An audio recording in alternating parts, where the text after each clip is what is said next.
सोनिया गांधी और शशि थरूर एक बड़ी मुसीबत में फंस गए हैं। मामला शशि थरूर की पत्नी रही सुनंदा पुष्कर का है, जिसे आईपीएल फ्रेंचाइजी में बिना किसी निवेश के 25% की हिस्सेदारी इसलिए दी गई क्योंकि ऐसा सोनिया गांधी चाहती थी। मामला तब का है जब सुनंदा पुष्कर की शादी शशि थरूर से हुई भी नहीं थी। इस बात का खुलासा आईपीएल के पूर्व चेयरमैन ललित मोदी ने किया। एक पॉडकास्ट इंटरव्यू में ललित मोदी ने गांधी परिवार और कांग्रेस नेता शशि थरूर पर सनसनीखेज आरोप लगाए। इंटरव्यू में उन्होंने शशि थरूर की पत्नी सुनंदा पुष्कर को लेकर बड़ा खुलासा किया। उन्होंने बताया कि कोच्चि आईपीएल फ्रेंचाइजी के मामले में उन्हें कई बार धमकाया गया और दबाव बनाया गया। ललित मोदी ने खुलासा किया, शशि थरूर की पत्नी सुनंदा पुष्कर को टीम में 25% हिस्सेदारी दी गई जब उनका इस फ्रेंचाइजी से कोई सीधा संबंध नहीं था। इस खुलासे के बाद बीजेपी ने सोनिया गांधी और शशि थरूर पर जोरदार हमला बोला। ललित मोदी ने कहा, मुझे कोच्चि टीम के दस्तावेजों पर हस्ताक्षर करने के लिए मजबूर किया गया। सुनंदा पुष्कर का टीम से कोई संबंध नहीं था, फिर भी उन्हें 25% हिस्सेदारी दी गई। मैं इस पर साइन करने के लिए बिल्कुल तैयार नहीं था। बीसीसीआई के तत्कालीन अध्यक्ष को सोनिया गांधी की आवास 10 जनपद से धमकी भरे कॉल्स आए थे। उन्होंने ये भी दावा किया कि जब उन्होंने इस डील पर सवाल उठाया और सिग्नेचर करने से मना किया तो उन्हें कांग्रेस नेता शशि थरूर ने धमकाया। दलित मोदी ने बताया, शशि थरूर ने फोन पर कहा, अगर तुमने साइन नहीं किया तो ईडी रेड, इनकम टैक्स की जांच और जेल भेजने की कार्यवाही होगी। मतलब कि ईडी और सीबीआई का जो डर कांग्रेस पूरे देश को दिखा रही है, उसका इस्तेमाल वो खुद करती रही है। ललित मोदी ने बताया कि इस मामले में बीसीसीआई के तत्कालीन अध्यक्ष शशांक मनोहर ने भी उन पर दबाव बनाया। शशांक मनोहर ने कहा कि उन्हें 10 जनपद से कॉल आए थे जिसमें इस डील को पूरा करने के लिए कहा गया। ललित मोदी के अनुसार मुझे कहा गया था कि अगर मैंने रात तक दस्तावेजों पर सिग्नेचर नहीं किए तो मुझे पद से हटा दिया जाएगा। ललित मोदी ने इंटरव्यू में कहा कि जब उन्होंने भारी दबाव के बाद दस्तावेजों पर साइन दिए तो अगली सुबह उन्होंने अखबारों में देखा शशि थरूर और सुनंदा पुष्कर शादी करने वाले हैं। मोदी ने कहा कि यह खबर मेरे लिए चौंकाने वाली थी, मुझे इस बात की कोई जानकारी नहीं थी। सुनंदा पुष्कर और शशि थरूर के बीच ऐसा रिश्ता है जिसे खुलासे के बाद बीजेपी ने सोनिया गांधी और शशि थरूर से सफाई मांगी। बीजेपी ने सवाल किया, क्या सच में सोनिया गांधी के घर से धमकी भरे कॉल्स आए थे? अब बिना किसी बात के सुनंदा पुष्कर को 25% की हिस्सेदारी क्यों दी गई? ललित मोदी के खुलासे के बाद क्रिकेट और राजनीति के गहरे संबंधों पर एक बार फिर से सवाल खड़े हो गए। उनके अनुसार कोच्चि आईपीएल की टीम को यह मामला सिर्फ खेल से जुड़ा नहीं था, बल्कि इसके पीछे राजनीति का बड़ा खेल था। ललित मोदी के इस खुलासे के बाद से राजनीति तेज हो गई। बीजेपी और कांग्रेस के बीच आरोप प्रत्यारोप का सिलसिला शुरू हो गया, लेकिन गांधी परिवार पूरे मामले पर चुप्पी साधे बैठा है। 5 साल के अंदर ही उद्धव ठाकरे की सियासत खतरनाक मोड़ पर पहुंच गई। आगे दो राह है, इनमें से एक को चुनने का आखिरी मौका उद्धव ठाकरे के पास बचा है क्योंकि बीएमसी के चुनाव करीब हैं। पहला रास्ता तो ऐसे ही शरद पवार और राहुल गांधी के साथ चलते जाने का है और दूसरा खुद को फिर से हिंदुत्व की राह पर ले जाने का। शरद पवार और राहुल गांधी से दोस्ती का नतीजा उनके सामने है। वे चाहे ईवीएम को कोसें या कांग्रेस की तरह बैलेट पेपर से चुनाव कराने या फिर वीवीपैट की पर्चियों की गिनती कराने की मांग करें, नतीजे तो सामने आ गए हैं। राजनीति में उद्धव ठाकरे ऐसे मोड़ पर पहुंच चुके हैं जिसे हर जगह खतरनाक माना जाता है। गनीमत है कि सर्वाइवल और बाउंस बैक का मौका जरूर बचा हुआ है, लेकिन सब कुछ बहुत मुश्किल है। हिंदुत्व की राजनीति का एक बड़ा ही प्रचलित शब्द है घर वापसी।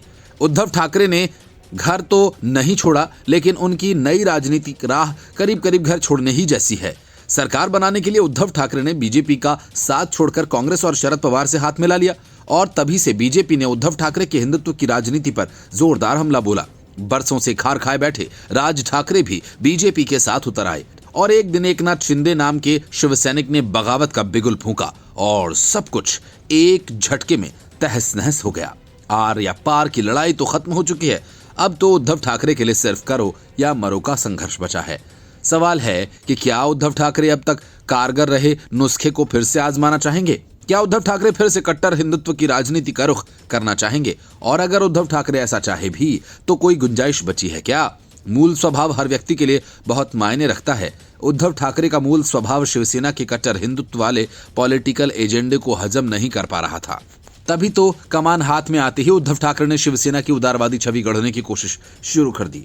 कुछ दूर तक उनके साथ आगे भी बढ़े। कट्टर हिंदुत्व की राजनीति का पसंदीदा न होना ही आगे चलकर उद्धव ठाकरे को कांग्रेस और शरद पवार से हाथ मिलाने के लिए प्रोत्साहित किया होगा।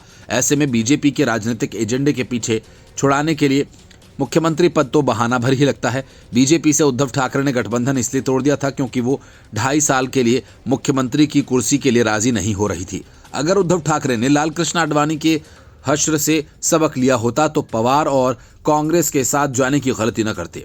ओरिजिनल राजनीतिक लाइन छोड़ने का नुकसान होता ही है। आडवाणी पाकिस्तान जाकर अचानक ही जिन्ना को धर्मनिरपेक्ष बताने लगे थे। लोग इस बात से नाराज हो गए। उद्धव ठाकरे के साथ भी तो यही हुआ। ऐसे में उद्धव ठाकरे यू टर्न लेने का फैसला करना चाहें तो कोशिश कर सकते हैं। एक बार और जनता के बीच जाना होगा। हो सकता है कि माफी भी मांगनी पड़े। और उद्धव ठाकरे ने अगर ये काम कर लिया फिर तो संभव है कि एकनाथ शिंदे से लोग मुंह मोड़ लें। शिवसैनिक भी उद्धव ठाकरे के साथ फिर से खड़े हो जाएं। ये सब आसान तो नहीं, लेकिन नामुमकिन भी नहीं। उद्धव ठाकरे के पास नए सिरे से पुराने प्रयोग का एक मौका तो है ही, लेकिन सब कुछ सोच समझकर और योजनाबद्ध तरीके से करना होगा। मिशन के लिए वक्त तो है, लेकिन बहुत ज्यादा नहीं। जो भी करना है बीएमसी चुनाव तक कर सकते हैं। आम आदमी पार्टी के घपले घोटालों और उनकी नाकामी की वजह से दिल्ली की जनता इस कदर परेशान है कि वो आम आदमी पार्टी के नेताओं को अपने इलाके में देखना तक नहीं चाहती। कहीं बिजली का संकट तो कहीं गंदे पानी की आपूर्ति, कहीं सड़कें टूटी हैं तो कहीं नाले का गंदा पानी सड़कों पर फैला है। लेकिन इन सबको दुरुस्त करवाने की जगह आम आदमी पार्टी के नेता और मंत्री सिर्फ बयानबाजी कर रहे हैं।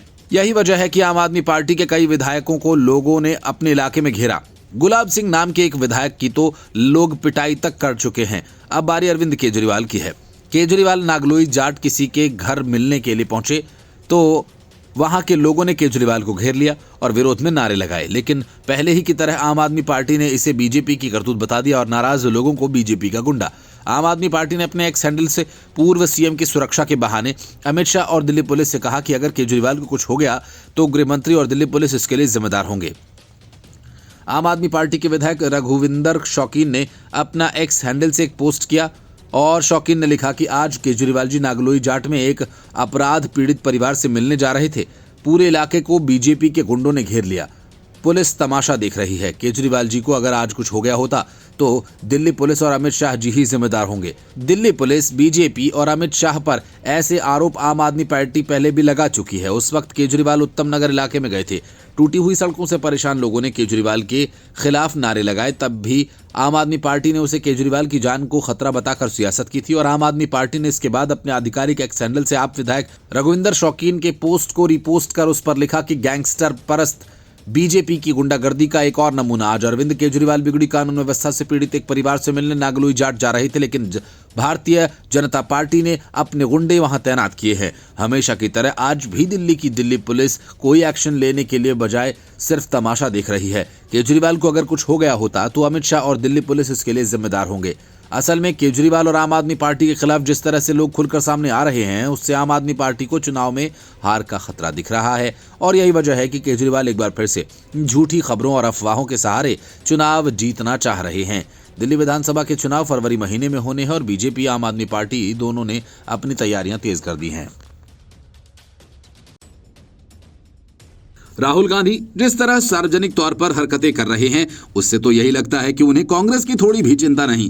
तालकटोरा स्टेडियम में आयोजित कांग्रेस के कार्यक्रम में राहुल गांधी ने जो कुछ कहा उसे सुनने के बाद तो यही लगता है कि राहुल गांधी के सलाहकार तक फूंके हुए कारतूस ही हैं। यही वजह है कि लगातार चुनाव दर चुनाव हार झेलने के बावजूद राहुल गांधी उन्हीं मुद्दों के पीछे पड़े हुए हैं जिन्हें जनता सुनने तक को तैयार नहीं। अपने भाषण में राहुल गांधी लगातार अडानी, अंबानी, संविधान और जाति जनगणना आदि के मुद्दों के पीछे पड़े रहे। महाराष्ट्र में बुरी तरह से मात खाने के बाद भी सावरकर को टारगेट करना नहीं छोड़ रहे।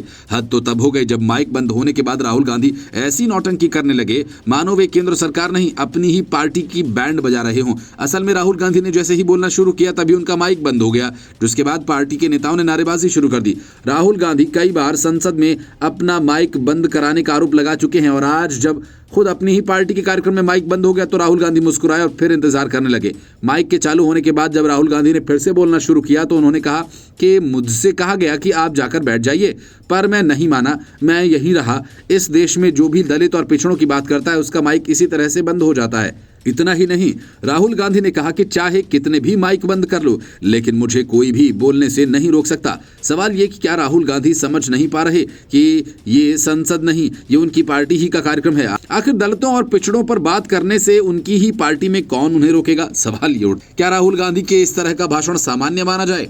अपनी हर स्पीच की तरह आज भी राहुल गांधी का फोकस जाति व्यवस्था, दलित पिछड़ों और आदिवासियों पर ही था। उन्होंने जातीय जनगणना की मांग को फिर से दोहराया। उन्होंने कहा कि देश के शीर्ष उद्योगपतियों में कोई भी दलित, पिछड़ा या आदिवासी वर्ग से नहीं। आज राहुल और अडानी और अंबानी की जाति पूछने लगे। उन्होंने देश के शीर्ष 25 उद्योगपतियों का हवाला देते हुए कहा कि इनमें से एक भी उद्योगपति आखिर दलित, पिछड़ा और आदिवासी नहीं। राहुल गांधी कहने लगे कि अडानी क्या है, दलित है क्या, पिछड़ा है क्या, आदिवासी है। राहुल गांधी की ये बातें कुछ लोगों को बहुत अच्छी लग सकती हैं, पर वास्तव में ये जहर घोलने का काम है। वैसे अडानी और अंबानी ने अपने जातिगत श्रेष्ठता के चलते पैसा नहीं बनाया। अगर पैसा बनाने के लिए एकमात्र योग्यता जो चाहिए वो श्रेष्ठता होती है, तो देश के टॉप उद्योगपतियों में ब्राह्मण और राजपूत भी होते हैं। पर राहुल गांधी को शायद देश की सामाजिक संरचना का ज्ञान ही नहीं है। राहुल गांधी के दादा की जाति के लोग देश में कभी सबसे अमीर हुआ करते थे। टाटा उनके दादा फिरोज गांधी की जाति के हैं। देश की अर्थव्यवस्था पर बहुत पहले ही बनिया, पारसी, पंजाबी, खत्री का कब्जा रहा है। बहुत कुछ आज भी वैसा ही है। फिलहाल अब तो देश के कई उद्योगपति पिछड़े और दलित अल्पसंख्यक जातियों से आ रहे हैं। शिव नाडर और अजीम प्रेमजी को इन लोगों में शामिल किया गया है। मुंबई में तमाम दलित व्यवसायियों ने अपनी साख बनाई है। अरविंद केजरीवाल ने दिल्ली के खजाने को जमकर लुटाया और उसी वजह से आज दिल्ली सरकार के पास चुनाव कराने के लिए भी फंड नहीं बचा। हालत ये हो गई है कि अब अपने खर्चे को पूरा करने और चुनाव की तैयारियों के लिए दिल्ली सरकार राष्ट्रीय लघु बचत कोष यानी NSSF से 10,000 करोड़ रुपए कर्ज लेना चाह रही है। ये कर्ज सिर्फ चुनाव के लिए नहीं बल्कि फ्री की योजनाओं को चालू करने के लिए भी जरूरी है और इसके साथ ही महिलाओं को हर महीने 1,000 रुपए देने और बुजुर्गों को पेंशन देने के लिए भी फंड जरूरी है। अगर कर्ज समय पर नहीं मिल पाए तो केजरीवाल की सारी रेवड़ी हवा हो जाएंगी। आम आदमी पार्टी को रेवड़ी पर चर्चा करना उसके लिए नुकसान का सौदा बन जाएगा। केंद्रीय वित्त मंत्रालय को भेजे जा रहे इस प्रस्ताव पर मुख्यमंत्री आतिशी ने हस्ताक्षर किए हैं, जबकि राज्य के वित्त विभाग ने इस पर आपत्ति जताई और कहा कि आदर्श आचार संहिता के कारण खर्च में कमी की उम्मीद है। ऐसे में दिल्ली सरकार का फाइनेंस डिपार्टमेंट नहीं चाहता कि केंद्र सरकार से लोन लिया जाए। विभाग का कहना है कि दिल्ली को NSSF से बाहर निकल जाना चाहिए। NSSF से दिल्ली के अलावा अरुणाचल प्रदेश, केरल और मध्य प्रदेश ही कर्ज लेते हैं, जबकि अधिकांश राज्यों ने NSSF से बाहर रहने का फैसला, क्योंकि ये लोन बाजार की तुलना में अधिक महंगे होते हैं। सितंबर महीने में एक नोट में दिल्ली के प्रधान वित्त सचिव आशीष चंद्र वर्मा ने इस वित्तीय वर्ष में NSSF कर्ज लेने के विकल्प पर आपत्ति जताई थी। वर्मा ने कहा था कि ब्याज दर में अत्यधिक वृद्धि के और आचार संहिता को देखते हुए खर्च में कमी होगी, इसलिए NSSF योजना से बाहर निकलने के विकल्प पर विचार किया जाना चाहिए। असल में पिछले सप्ताह आम आदमी पार्टी ने दिल्ली विधानसभा चुनावों के लिए अपने अभियान के तहत मुफ्त की योजना जारी रखने का फैसला किया। अरविंद केजरीवाल ने दिल्ली सरकार की 6 मुफ्त योजनाओं बिजली, पानी, शिक्षा, स्वास्थ्य, महिलाओं के लिए फ्री बस यात्रा, तीर्थ यात्रा, 7वीं योजना लागू होने की बात कही थी और इस पर केजरीवाल ने महिलाओं को हर महीने 1,000 रुपए देने का वादा भी किया। दिल्ली सरकार के प्रवक्ता ने कहा कि किसी विशेष वर्ष में सरकार कितना कर्ज लेती है ये कई कारकों पर निर्भर करता है और इसके साथ ही दिल्ली सरकार के प्रवक्ता ने कहा कि दिल्ली के आर्थिक सर्वे 2023-24 से पता चलता है कि दिल्ली सरकार का कुल कर्ज 6.4% से घटकर 3.9% ही रह गया है। ये न केवल दिल्ली बल्कि भारत में सबसे कम है। अपने नोट में प्रधान वित्त सचिव ने कहा कि चालू वर्ष में 6 महीने बीत चुके हैं और ये अनुमान लगाया जा रहा है कि MCC द्वारा दिल्ली विधानसभा चुनाव के लिए 2 से 2.5 महीने का वक्त बचा है। इससे खर्च के लिए केवल 4-4.5 महीने ही बचेंगे। वर्मा का ये नोट सितंबर महीने की शुरुआत का है और नवंबर का महीना खत्म होने के करीब है। वर्मा ने सबसे बड़ी समस्या ये बताई कि NSSF का ये लोन चालू वित्त वर्ष के साथ भविष्य के लिए भी स्वीकृत कराना होगा। उन्होंने बताया कि इससे ब्याज का भारी बोझ पड़ेगा। केंद्रीय वित्त मंत्रालय की गणना के मुताबिक चालू वित्त वर्ष 2028-39 तक NSSF का कर्ज जारी रखने से मूल राशि में 1,27,000 करोड़ के अलावा 45,980 करोड़ का अतिरिक्त ब्याज भी चुकाना होगा। Bureau report, news of India.